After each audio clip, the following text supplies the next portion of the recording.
من فاطمه، یه بانوی ایرانی، یک پزشک.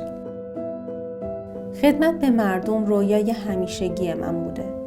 من برای رسیدن به رویاهام سالها تلاش کردم. از خدا خواستم در این راه توان، قرار و آرامش به من بده. اینجا قرار منه.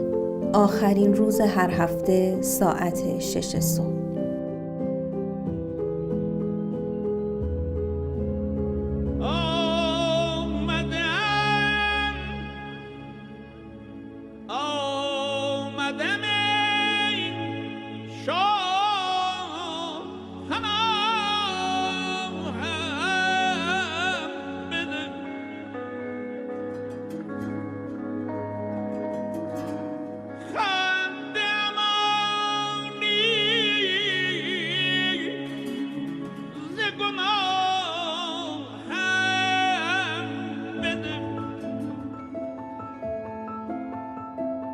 در این حرم کسی گم نمیشه.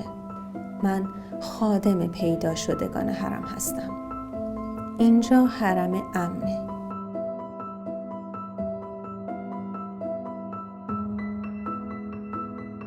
نگاهشون که میکنم قشنگترین منظره عالم جلوی چشممه.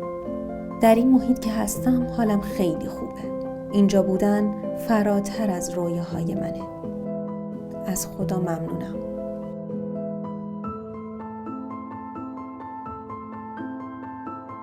پیدا شده های کوچیک حرم، دستای کوچیکشون، چشمهای نگرانشون، من همه تلاشم رو میکنم وقتی کنارشونم نهایت اطمینان و آرامش رو بهشون هدیه بدم.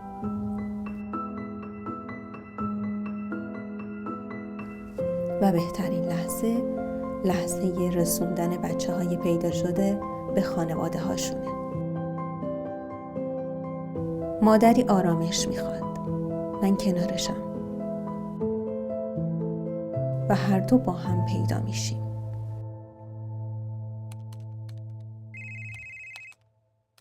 حتی در اتاق استراحت هم نگاهم رو ازش بر نمیدارم.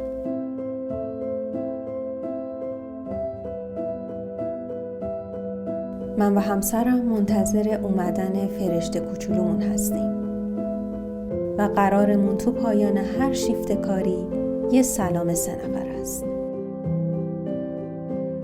من فاطمه، یه پزشک، یه مادر و یک خادم افتخاری.